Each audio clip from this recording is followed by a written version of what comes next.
10起股空军运输机飞去花莲嘉山基地，陆军出动直升机，甲官兵载去战术位置。美国甲伊朗按算要和平谈判，带动台股开悬走悬，今仔日收盘去1200多点，徛起个4万4。问题课题以为源头拢是威加国际公司甲家己的原村制油厂，检方怀疑威加的课题纸有去染到中国进口的。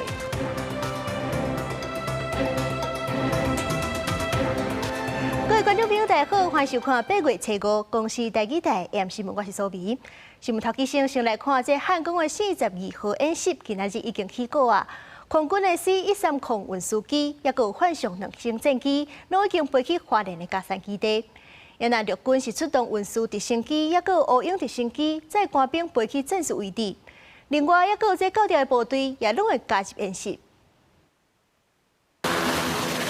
航空602旅2架 UH-600M 乌鹰直升机演练岛上兵力国军汉光42号演习头一天，陆军第4作战区严政部队快速机动能力出动 CH-47SD 运输直升机、乌鹰直升机，要载上官兵去战术位置。陆军564旅演练跨区成员，乌鹰直升机载上步兵上北，展开长途机动任务。空军嘛接连出动进行战力保存 C-130运输机，大型飞到花莲。反向2型战机按新特处罚执行战备转场，飞到花莲嘉山基地。今年汉光演习维持10天9暝，主题同款是实践化，采取无剧本、临机应变的方式，小耍宣示演练的状况，考验官兵正确判断的能力。防部模拟中军可能登陆东部，工兵部队进行另外道路组织设置，完成中军行动。海军海防大队向防飞大请伫高雄喷走，要赶去战术位置反制中南威胁。海军的船舰嘛赶紧出港，海巡的同南有含中国的船只交手过，这个防看就是飞航去贵阳港警报。如果说攻击飞弹的射程，它飞行时间是20分钟之内的话呢，那其实理论上来说，这些军舰的话，可能就必须在20分钟之前就紧急出港。这时候呢，不管人员有没有召回。针对中军反台可能占平湖做攻台基地，平埔演练防护关键基础设施，战车大规模来到尖山发电厂。部队演练和敌军交战，实施战伤救护。9条部队嘛来参加汉光演习，加强实践化作战的能力。9条员会至新北海沙堡展开实弹射击。台北后备旅伫下方做人员训练，实手操作120空迫炮，美军援助 M4A1步枪，嘛对外公开，会当提升后备部队军兵的战力。这次较早的亮点之一，就是招援手上这把美方援助的 M4A1 步枪。相较于过去大多使用65K 的步枪，这次的这个 M4A1 步枪呢，可以帮助招援调整枪托，以及在火力跟性能上面都有所提升，有助这个使用在城镇战上面。吸取美军的实战化的经验。来协助提升我们的各国军的作战能力。汉光实兵演习进展，中军对台发动联合战备警巡。各地方表示讲，在演习期间，面对中国的侵略，国军拢有应对的方案。记者综合报道。咱台湾的 AI 产业出口，未少企业想要爱咱台湾的人才。法务部调查局今仔日是公布侦办的结果，查到17间中国企业用这假台资、假交外资的身份非法来台湾，污咱的高科技人才。其中一间国科美电子公司是去互中国官方认定的重点企业，甚至去互美国列入贸易污名单。真侪调查官出动来搜查详细核对企业提供的资料，目的就是要找到藏伫台湾的非法中国企业。台湾 AI 产业链发展真好，半导体人才却是同时和中国企业非法的污走。7月13日至8月4日，同步侦办17家中国企业非法在台从事挖角我国高科技人才案件，总计动员超过330人次，搜索64个处所，询问114人次。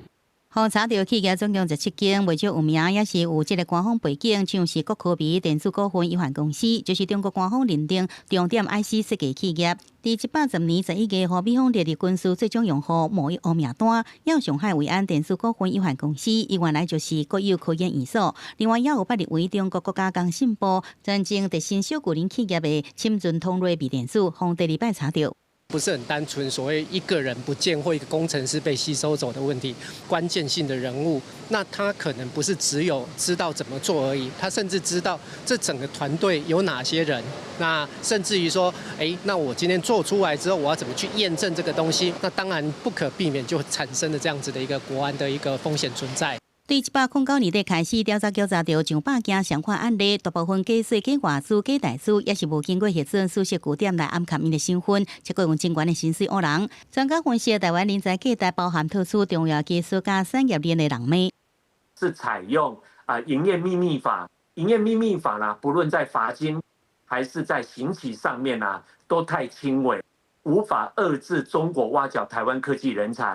所以行政院在2023年和2024年分别订定了国家核心关键技术，通常就是寄出国家安全法。学者分析，准国家安全法有更加重的刑期加罚金，不过第一个科技发展准主通信产业设置的中心上重要技术，只有先进封装加先进制定，建议会使讨论搁再扩大甲 AI 伺服器这相关技术也包含在内，避免空壳公司来偷走台湾宝贵的人才。记者综合报道。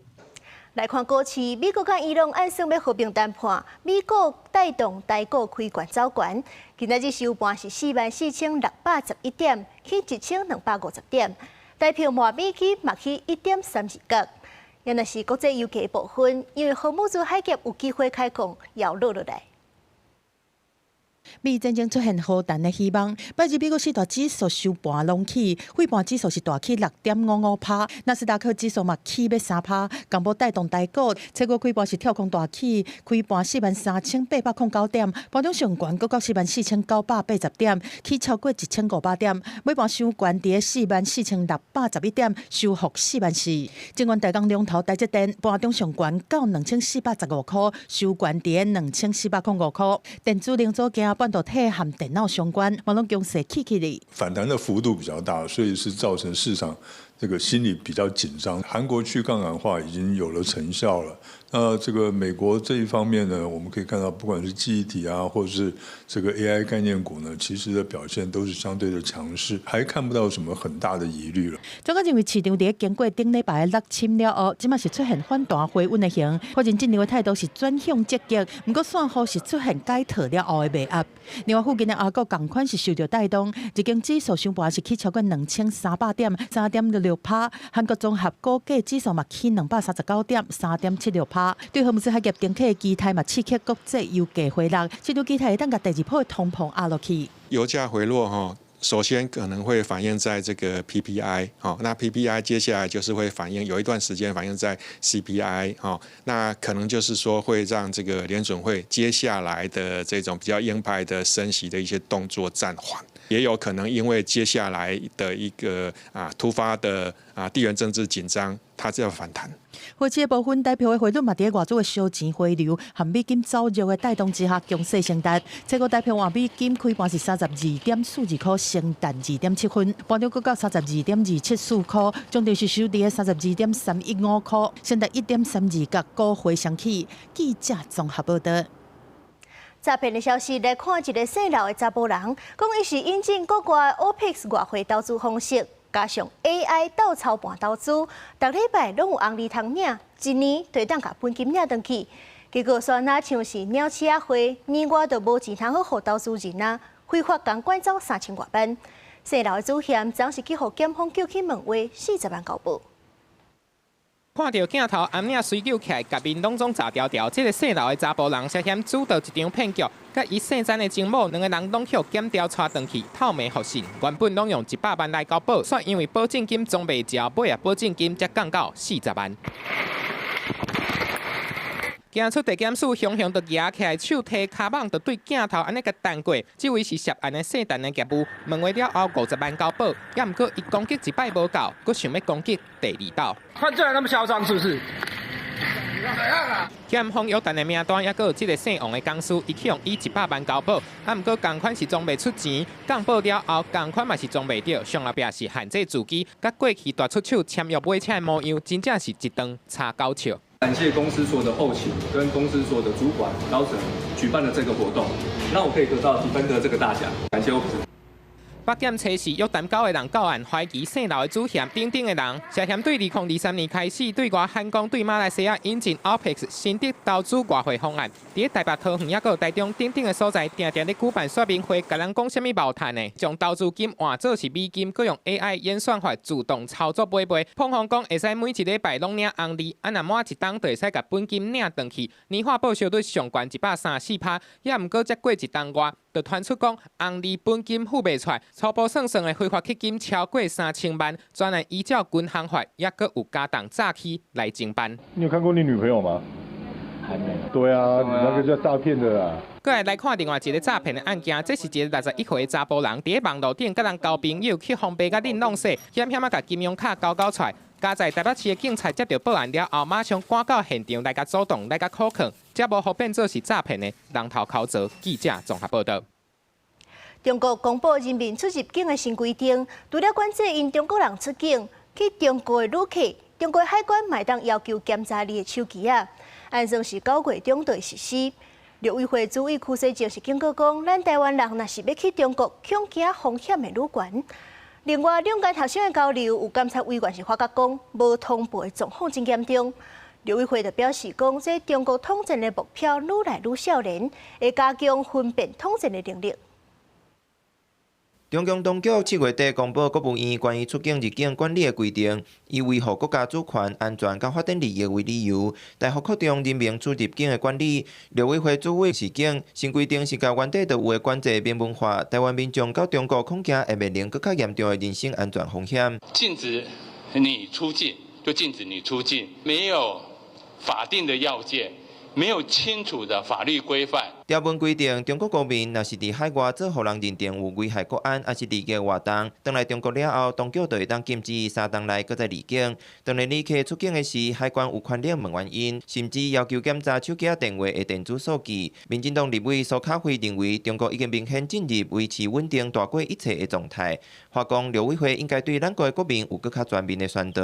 这个电子数据呢，在中国实务执行起来以后，包括什么呢？其实包括手机、电脑，甚至你的社群媒体内容，甚至是云端资料，都有可能成为审查的对象。中国大陆的学生也经常打电话来陆委会说，他可不可以来台湾留学？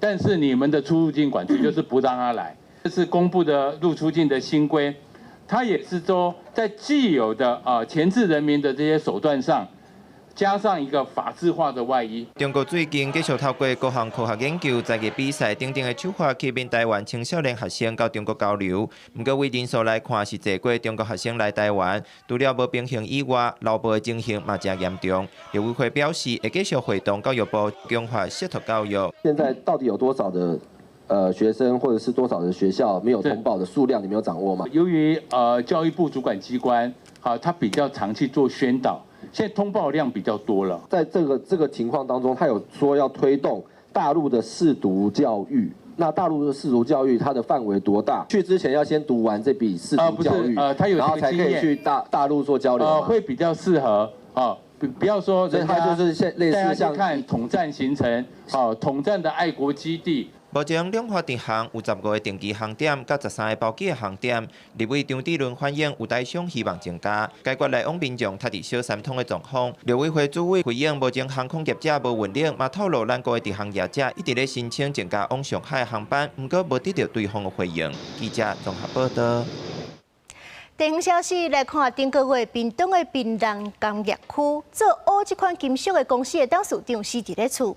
昨这警方伫咧台中总算是抓到嫌犯，嫌犯是一个姓林的前员工，讲伊是欠钱，走去这董事长因兜偷摕钱，去互发现，才甲董事长杀死。嫌犯已经羁押禁见。头戴安全帽、穿白衫、骹手白手铐的查甫人，就是涉嫌杀害槟榔工业区乌金属公司董事长的嫌犯。初时下晡，警方和检察官大动作，把这位姓林的嫌犯带到房山家乐伊睡厝的所在。敲找犯案的证物，和嫌犯带做伙的太太，嘛，互依照关系人的身份，到现场协助警方厘清犯案的过程。下晡6点外，嫌犯带回刑事大队侦讯。我唔知啦，不过因老母当阵伊也无钱，拢会找因老母。大家对他的印象都想象不大。真的听说他这1年都没有工作。他就是从离开之后。为什么要杀人？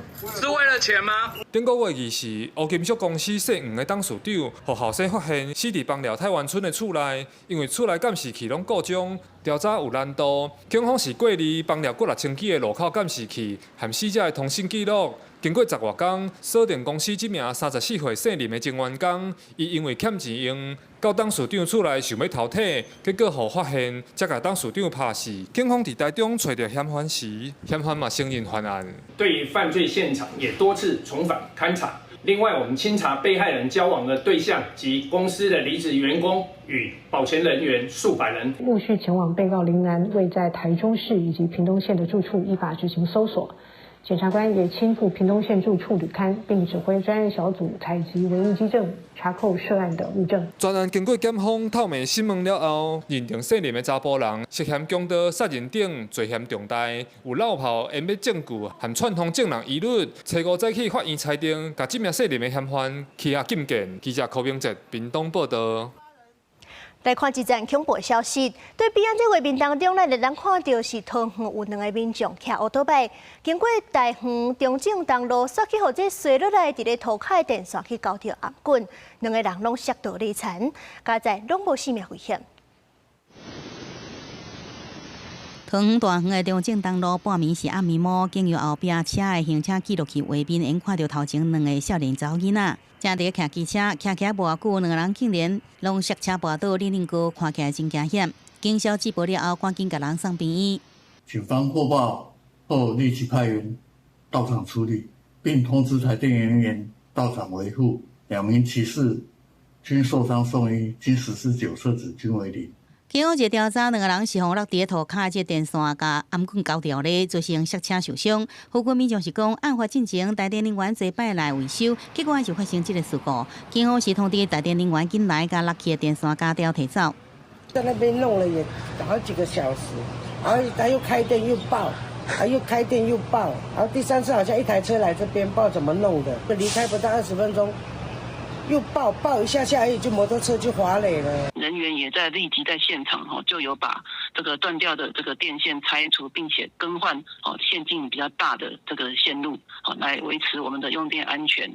警方呼吁若发现路的有落去的电线影响交通安全的障碍物，应该赶紧卡110来处理，赶紧甲危险排除。也若专家建议讲，暗摸看较无，骑车的人爱骑较慢的，骑车毋若看头前，也爱不时看顶面，尤其是风雨了后，更加爱注意落来电线也是手机。掉落物或者掉落的电线，其实虽然有必须要注意的要求，但是我觉得如果发生交通意外的话，主要还是要从源头来找必须要负责任的对象，台电站要负主要的责任。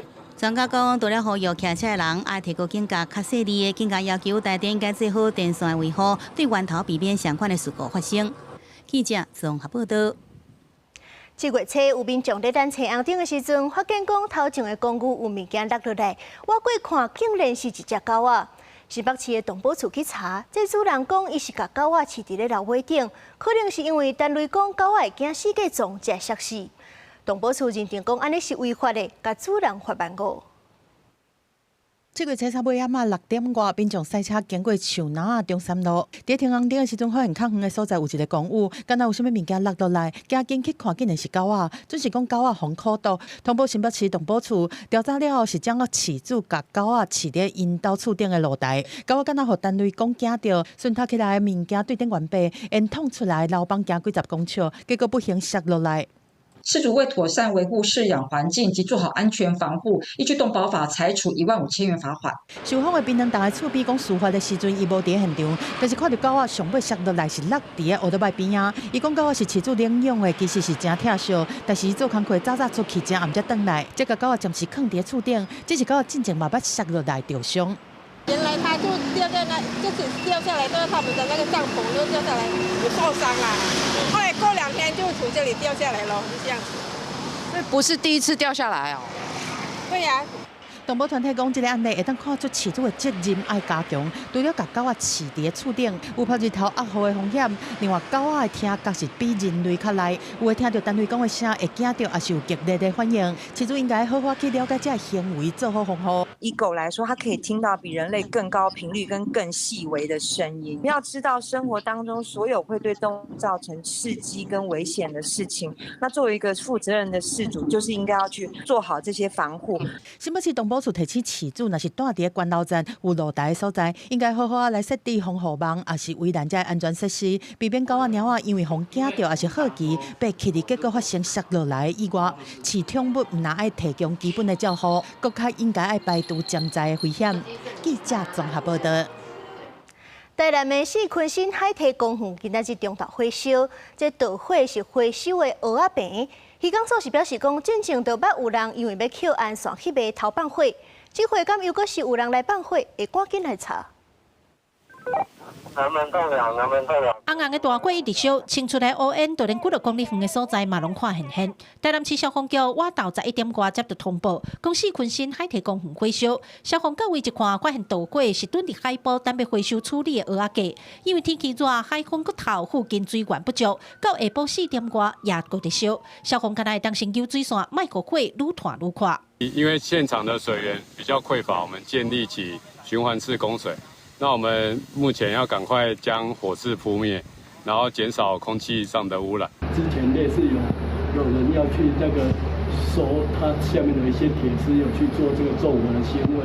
那当然这一次的纵火的行为，还是等到这个鉴识科他们来做确认。渔港所表示，这批回收的蚵仔粿原本7月底进前，都爱再去焚化炉处理掉，因为经费报告才会吨较大，是不是有人调工放火烧的，佫需要等太进一步调查。不过，环保团体认为，英国都定都发生火烧意外，政府要对饲蚵仔产业杀循环经济，这侪年啊，煞一点进展都无。火烧唔有安全问题，佫会造成空气污染，相关单位爱好好检讨。这些东西在海边，从过去一直放火烧回收铁丝，到现在我们看到回收堆置区也堆了很久了。然后到现在整个起火，这个是不可以原谅的事情。我们台南市疏于管理，我们台南市对于这个部分非常的怠惰。我们台南市以及中央政府、渔业署，这都是你们的责任。环保局表示，已经在厘清回收原因，若是查到行为人，会照空污法相关罚10万。若渔港所讲，已经有甲渔业署争取经费，5万到月底进前，会当甲这片海埔墩的蚵仔粿全部处理好势。记者李新武、柯家族、柯朝阳台南采访报道。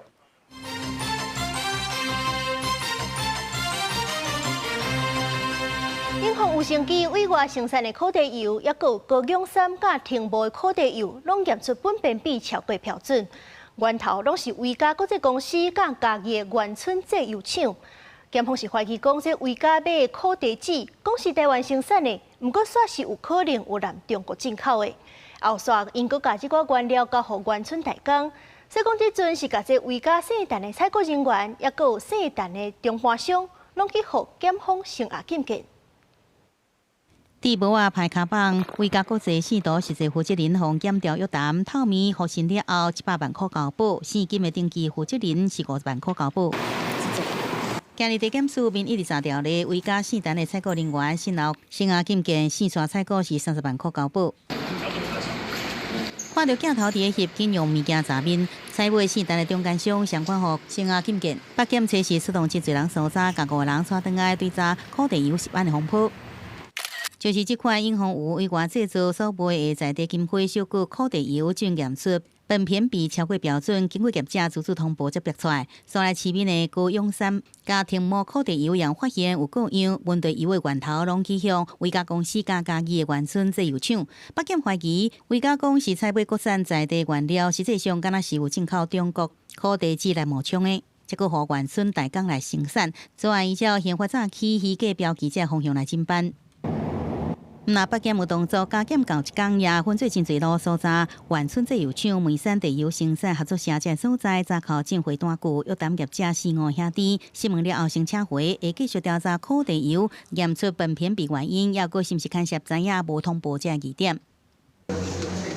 召开记者会，中年油脂三大股东泰山福寿加福茂油董事长做伙一鞠躬来谢谢咧，因为国内着岩油的风暴。是对中联的大豆沙拉油一直来探开的，军中检也搁再出手来进行第4波的搜查。中联、福寿、泰山公司董事长及福茂公司总经理等4人，分别预支加保300万元。这摆搜查范围有中联、福寿、福茂、泰山这4间公司，要担加通知被告甲证人，总共18人到案。审问了后，中联、福寿加泰山的董事长加福茂油总经理4个人拢互增加交保金，总计交保金分别是900万到2300万块。记者综合报道。立法院环卫委员会早起临时改议程，要求卫福部这个主管机关要爱追究中联问题有事件行政责任。这会期是还未开始，立委就已经完甲变过。国民党的立委是认为讲，爱先追查真相，再来修法补空芳。也若是民进党的立委是主张讲爱先修法。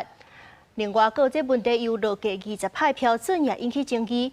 卫福部长赵宗良是表示讲，今仔日就会甲会议的记录公布伫咧网络。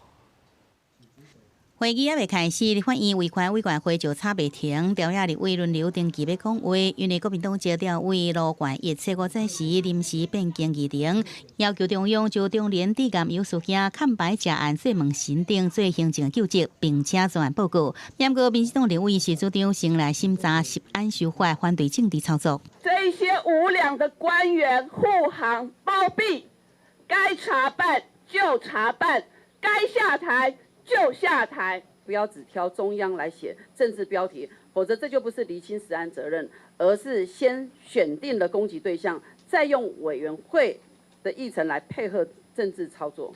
由食药署处理中联地监油产品回收时，主要决定是以20%为标准。有媒体报道，7月7日专家会议记录，参加的人有行政院食安办公室主任柯虎，不过卫福部长赵宗良却是无在场，怀疑这20%是行政院意思。您是门神吗？因为报道这样写的话，他觉得说20%这件事情。专家会议的过程当中，那么也考虑到其他国家的一些原则，大家一起所讨论出来的做成的决议。大唐退回中联的脱加原油却是无通报，大唐公司副总蔡东林伫风波了后头一摆来到立法院。条工将黄豆粗油加大豆沙拉油放伫道顶，国民党立委陈清辉质疑大唐若伫5月验出问题时就进行主动通报，这批粗油原料就袂落入去市面上，后面将交入去巴肚内底。你们只要当时有通报把关，后面这几万吨吃下去的毒油就不会在我们国人的肚子里了。脱胶的这个粗油它是不能吃的，它不是可以吃的，所以它不是食品。另外，陈清辉也批评，进前卫福部长赵宗良讲，中联总经理吴令昌伫专家会议第2阶段已经离开，不过食药署长强制龚成林、吴令昌专程参加，代表赵宗良是公开讲白贼。这场专家会议125分钟，中联高层拢伫现场。对此，赵宗良讲，7月7日专家会议记录甲影音，即阵已经送检调机关来查明，也将所有会议记录放伫网络来公布。记者综合报道。台北交通局的科长周新泽是去互廉政署告发，讲伊口座是加一条63万外不明资金，怀疑讲伊甲民众收乌西。检方查的是发现讲，周新泽伫咧7天前办公车停倒去的国赔案的时，因为好心唔甘受伤的民众等无救命钱，就先甲因出钱。国赔了后，这民众就甲钱还伊，所以讲口座才会加一笔钱。检方还伊清白，未甲起诉。7年前，台北市内湖区丰泽中央公车牌发生单车的顶倒落去意外，害2个民众受伤。台北市政府嘛承诺会协助受害者申请国赔。我们会针对该年度那一批的所有的后车亭全部再重新做检视啊。当时负责承办的，就是这个交通局的科长朱新泽。当时考虑国赔行政庭事落长，面对着急咧等待医疗费用受害者，决定用局内有备金，佮家己零钱补差额，3个人拢有签照顾，一直到过当年起才顺利付发数百万国赔金。2个负责人才照约定，还伊63万外，无想到这条含薪水无符合的大吊销，互廉政署的金流监控查到，怀疑是收民众的乌西钱。当天他确实心情会比较落寞一点啊，不过我们都相信这个应该只是一个调查的过程哈。那最后也确实是有那个还他清白。我觉得这样子真的还蛮乌龙的，因为我觉得公务员其实还蛮辛苦的。这笔钱是怎么原因过来的，所以都是误会。但讲，如果能解开不是贪污的话就好了。朱信做本人是低调，无要接受访问。加在检方最近指挥所在约谈了后，根据双方所签的收据甲相关的供述，发现这是一件公务员做好事引起的误会，确定朱信做并无收乌西钱的心态。最后是处分不起诉，刑以轻别。记者综合报道。代替一个工作人员昨中昼伫咧台中的后里站吊车的时，跋落月台，并仔骨断去。这代替今仔日开职案会议，产业工会就批评讲，就是因为骹手无够，员工的训练无完整，拢爱哪做哪学，才会定出意外。意外就发生伫后里站第一月台北边，迄当时30多岁代替的员工当咧做吊车的作业，好亲像是头壳陷向就栽落第一月台北边。互倒手柄的柄仔棍两支断去，也有倒手柄的手后敲切伤，加载无生命危险。我们推测是可能因为中午了，他又还没有吃饭，日正当中在作业，可能有点晕眩的状态。工伤的部分我们也会妥善的处理。代替车5召开职灾的检讨会议，理清意外原因，嘛加强现场的职安的宣导。审计部上新的报告显示，代替公司化了后，已经发生12站吊车意外，初步估计车辆也有设备的损失，金额至少有4986万。去年12月，代替花莲站伫咧吊车工咧做吊车作业的时阵，去互货物的列车弄着，送医了后不治。今年3月，七堵站嘛发生吊车的时速度控制了无好，互2台车弄做伙，真侪车厢败马，一个员工轻伤。台铁的所有工作，因为场站的关系，因为不同车型的关系，到底它的教育是不是能够囊括这些车型？到底有没有包含这些情境？至少在台铁里面，全部都是实地作业来的，是不是应该要针对吊车要有模拟的吊车的训练？工会分析现场的骹手长期无够，互员工爱哪做哪学，大增加风险。代替回应伫咧人力的方面，到2026年6月底，公务、机务也有电务等等核心技术能力的欠业，差不多是5.9%。整体人力有关维持稳定。2026年公司的招考已经完成，若后续各单位有欠业，嘛会使独立搁对外引人。记者综合报道。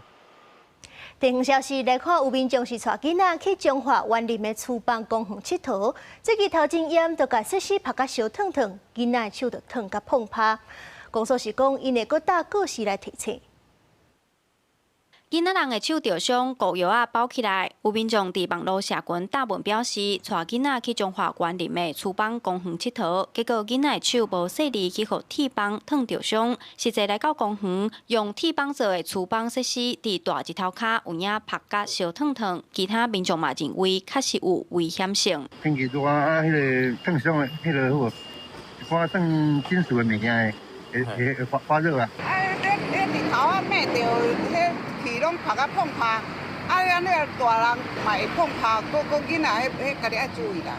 园林市公所表示，这个公园是设计予厨房运动咧使用的。公园内有采相关的使用说明告示牌。12岁以下囡仔爱有家长陪，耍厨房设施就爱穿护具才会当使用。公所表示，会来重视民众碰到的这站意外，拍算增加提醒列伤害的安全警示。我们滑板场就是供滑板运动使用，那我们也在场域内有相关的标示。那因为目前滑板设备的这个铁板的表面的温度较高，之后也会张贴警语来另外再提醒民众来注意我们表面高温的这个状况。最近台湾各地头拢热翕翕，有不少公园其实拢无热这个所在。游乐设施互日头拍甲烧烫烫，就有家长建议除了告示牌，公园内嘛会当设电子的度针，互民众知影温度偌悬，降低囡仔烫着意外。记者杨淑晴综合报道。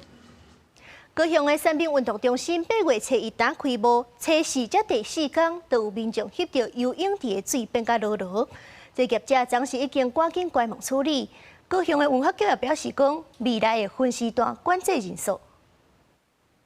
三民运动中心大门口头前业者已经打广告，讲暂停营运。开幕第4天，初时1透早，就已经予参加第1班游泳训练的家长发现讲，这水伤过热，就烦恼囡仔的健康会出问题。小孩子在上课的时候就反映水道比较污浊，然后我们昨天就有跟他们的主管反映，大家都还在游，我没办法做立即的处理，我只能等泳池有休息的时间，我才能来处理。500吨水的游泳池，这水落，予业者伫咧初时暗时7点赶紧清场停止营业，清查相关设备敢有出问题，嘛接受民众退票。泳池的清洁过滤系统是正常运作，那主要是因为水压我们补水的状况没有如我们预期的这么好，所以我们现在有在改善这个部分，那设备也会再增加。初5早起卫生局来做例行的检查，已经将水质提转去化验，等待检验报告。那运动中心的主管单位高雄市政府文化局就讲，未来会管控游泳池的人数。因人数暴增导致水质浑浊，所以我们短期会采控管入池的人数，另外也会加速补水来维持水质。药水对，那它会直接刺激我们的这样的呼吸道的黏膜所以会造成一些病人会造成非常不舒服的这样的影响，甚至会有一些这样的一些感染的情况。医生讲，游泳池的污水较高感染鱼仔、片仔，也有拿后3个所在。呼吁民众游泳了后，就要确实将垃圾水也有消毒水洗掉，保护家己的健康。记者综合报道。行路变慢、看袂明、听袂清、记忆歹，拢是身体功能渐渐咧退化。国民健康署就办一个活动体验的展览，透过简单的游戏，互时代提早了解身体功能的变化。若发生讲问题，也会当赶紧来处理。3、4、5、6、7、8。这路听起来，看老大人敢有法度伫时间内完成。若这个活动的宗旨，会当互时代听看卖耳康刚好。这个展览除了透过耍游戏的方式，互时代初步先认识到家己身体机能的变化。现场也有专业的医术人员替时段评估，提供专家的建议。针对视力的时候，我们会透过像是这样的检测卡。那譬如说这一张呢，它是远距离的，我们就会放在3公尺的距离的时候，让它能不能去判断说，它能不能看清楚缺口在哪里？主要是针对它能不能满足它日常生活所需。那它如果看不清楚的时候呢，我们可能就会建议它，那我们是不是需要去眼科去做个检查啦？国民健康署参考世界卫生组织中北整合式较好的指引，推出活动体验的展览，招65岁以上的时代来量测。若是发现功能有退化，才通用早介入处理。国健署表示，至去年为止，已经有超过36万的时段接受过检测，平均室内底都有一个需要搁进一步评估。这个是世界卫生组织推倡的，就是用一个简易的方式，让我们的医疗人员可以协助我们的长者去辨识出我的内在能力好不好，有没有维持住。国健署表示，并对个人化减慢时段失灵甲失智是真要紧的代志。若6种内在能力，包括营养力、情绪力、认知力、视力、听力甲行动力，鼓励长辈透过定期的量测，建立正确的生活习惯，愈活愈健康。记者郭玉琪、谢桂玲台北报道。行政院文化奖今仔日颁奖，得奖的是投入电影工作50多年的剪接师廖庆祥。台湾戏剧研究学者曲坤良，也有自然文学作家徐仁修。文化部是强调讲，这文化奖唔但是应有，也是展现台湾对多元艺术也有文化传承的重视。李秋秀。不管是台湾第一个得到国际3个级影展奖项的边境城市，还是充满台湾在地感觉的黑道电影《少年的安娜》，后壁都有剪接师廖庆祥的功夫。伊投入电影工作超过半世纪，各个业界学了伊是台湾电影的守门员。廖庆祥嘛和导演好好现顶人，做伙成立台湾电影文化协会，继续推动电影产业的发展和创新。走进教室，看见年轻一代眼里对着光影的光芒。我就知道，台湾的电影的生命力一直在延续。在行政院文化奖的颁奖典礼，有光影、布袋戏的影戏和融合传统戏剧的音乐表演。要向得奖的廖庆祥、和戏剧的研究学者曲坤良、和自然文学作家徐仁修来致敬。廖庆祥是担任这侪作品的剪辑指导，最近几年佫投入教育工课来培育人才。深耕台湾传统戏剧和民俗研究正侪年的戏剧的学者邱坤良，嘛得到文化奖的公认，伊兼作家和舞台剧的编导，有戏剧学者等多种身份，伊先拍拼推动台湾戏剧的保存，嘛积极在推动传统和现代的融合。给我的一些那种整个对戏剧、电影或者是大众眼力的一个亲身观察。邱坤良表示讲，见证台湾民主化的进程，嘛想讲好加在家己观察社会变迁，个人一直学习，甲创作嘛当作是兴趣和一生的职业。主任文学作家齐仁修伫颁奖迄天，同款是安排野外的田野调查，并无亲身参加颁奖典礼。记者综合报道。台湾新文化运动的领袖蒋渭水先生，1931年8月7日过身，今年满95冬。当年伊过身了后，国家是伫咧大场顶甲办大奖状，有纪录片留落来。台北市的文化局就甲舞台买落来，国家也是听重新修复，今仔日重新放送。即有头有面的人，甚至有学生、查某学生，甚至是即个民众无穿鞋来烧送。所以，当凸显到其实呢，这人无定拢是受到蒋医师、蒋先生斗相共。观众若看画面，便是若解说再现日本时代看电影的形式。蒋渭水毋但是医生，也是台湾民主运动的先驱。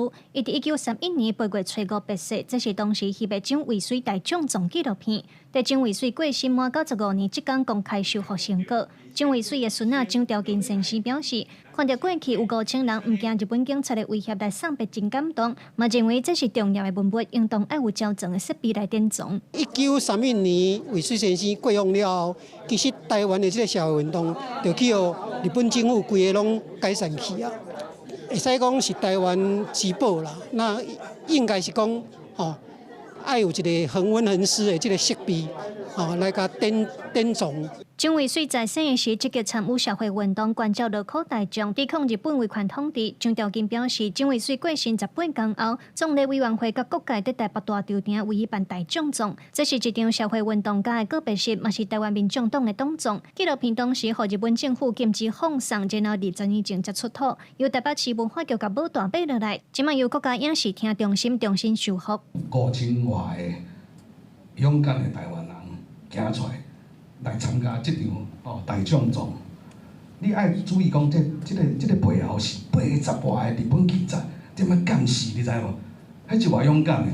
不管是展览，不管是影片的放映，或者是教育推广的活动等等，我们希望可以让这一支修复完成之后的影片，可以被更多市民看见。台北市文化局表示，未来纪录片会透过台湾新文化运动纪念馆来推动放送展览甲教育推广，希望纪录片的历史影像会当进一步发挥文史的公共价值。记者卢尚如、郑俊佑台北报道。文化部伫咧空中国家文化基地推出展览，甲台湾看做一只飞行机，回顾2009到80年来的经历。特展单位阁邀请台语顾问甲国音老师推出台语导览，来了解战争甲威权时代历史。1945年台北大空袭的地点，就是咧即马总统府的附近。地图卡用导演的画面配合地图，佮结合声音，甲沉浸式空间的设计，互观众感受战争的空袭。这是文化部咧空中国家文化基地推出的展览 ，Good Luck 台湾，甲台湾看作是一只飞行机，做伙来回顾二战了后到当80年来这段飞行的旅途。台湾这个岛屿，我们在这80年来战争结束了，可是历史一直不断的在往前走。在这个国家，在这个岛屿上面的人民，过去这80年来，我们怎么样很坚定的就像一台飞机这样子，不断的往自由的方向飞过去。2012年，转型正义委员会甲过去的空军总司令部，也就是即卖的空中国家文化基地，定做停书无正义的不义遗址。文化部表示，这个古迹的修复有保留迄当阵关押政治犯的押房，即摆已经变做展览的空间。策展单位也特别请台语的顾问甲贵音老师来斗相共，推出台语的导览，互参观的民众尽捌见证甲维权时代的历史。台语也像是台湾人的共同记忆，那其实用台语去诉说我们每一个展览的故事，也会让这80年来我们共同经历的回忆更有温度。台湾的代志嘛是要互台湾囡仔知影。我来讲甘露水的故事，伊就后尾就甲我们讲，啊，较早是政府拢咧想啥，我想无呢，我甲讲我嘛想无啊，但是你即摆会使伫遮画图，你都爱感觉足欢喜的。策展人也表示，英语的 Good luck 是飞行员咧起飞的时阵会对因讲的一句话，祝福一切顺遂，听起来甲咱台语的 Good luck 真相像。所以特别甲展览号做 Good luck 台湾，传承台湾人 Good luck 打拼的精神，也希望台湾这台民主的回轮机，通继续飞向自由。记者顾佑基、王志光台北报道。南投配合文化部推广台语家庭，8月到11月推出三城厝内讲台语的课程甲活动，鼓励家长趁休热带囡仔来参加，生活当中都爱接讲台语。因为我遮有一寡物件呢，互我放一寡伫遮，嘛互人当经过遮的时阵，坐来休困，搁坐来食。咱头先讲啊，分享吼。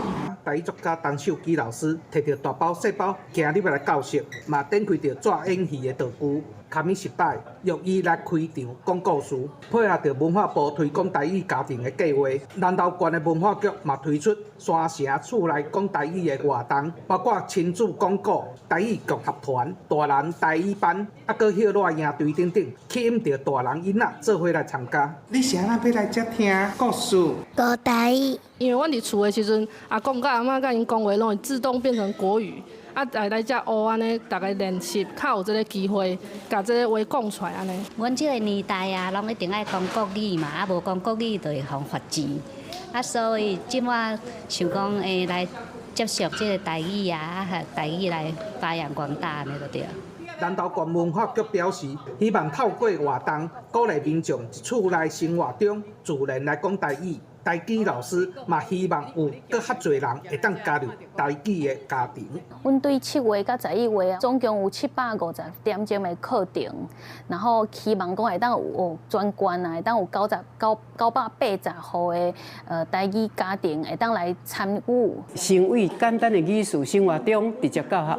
哦，你看到水果啊，这个令果啊，这金蕉，吼就是。为生活中安尼开始，像阮即摆在广告，阮嘛是用生活的例。南投文化局强调表示，三城厝内讲台语的课程真多元，而且拢是免费的。忙休热的时阵，家长会当带囡仔来参加，互囡仔自细汉来接受台语，嘛建立台语的意识。提醒大人爱通囡仔来讲台语。记者安修南投报道。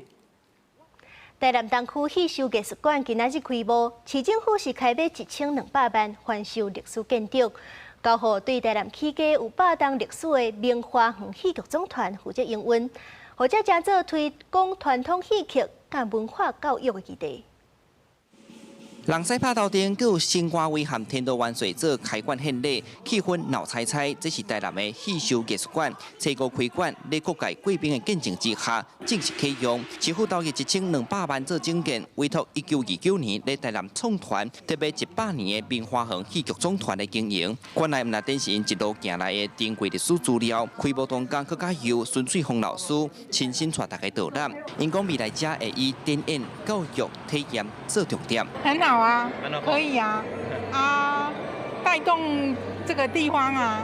除了讲你会当来遮学习华语，那最主要，阮希望教育会当互咱较侪这少年的，还是这年纪小的小朋友，阮拢希望会当来咱戏草艺术馆，这是教育。那传承就是阮会当伫遮，不管你是什么年纪、什么行业。你拢会当来遮，阮的老师会当甲恁教。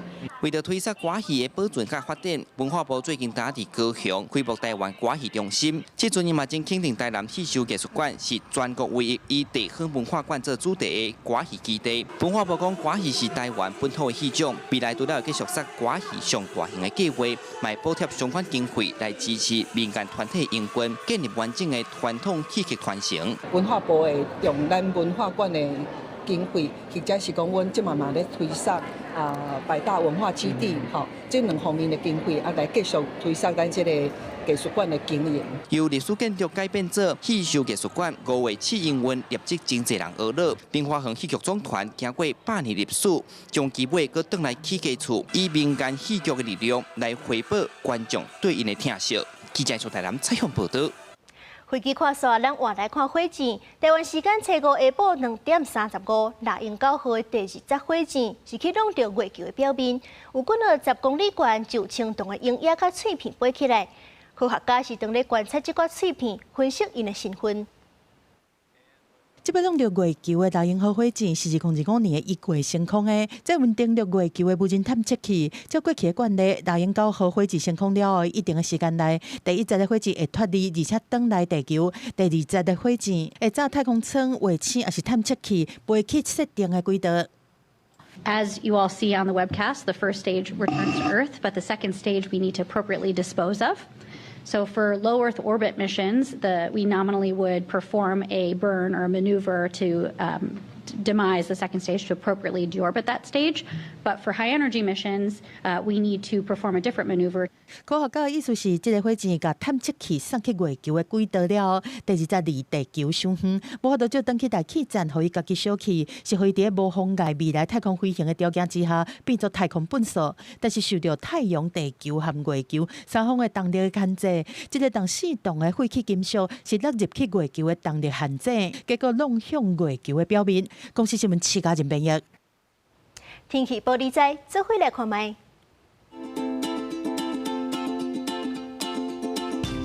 北部地区27度到35度，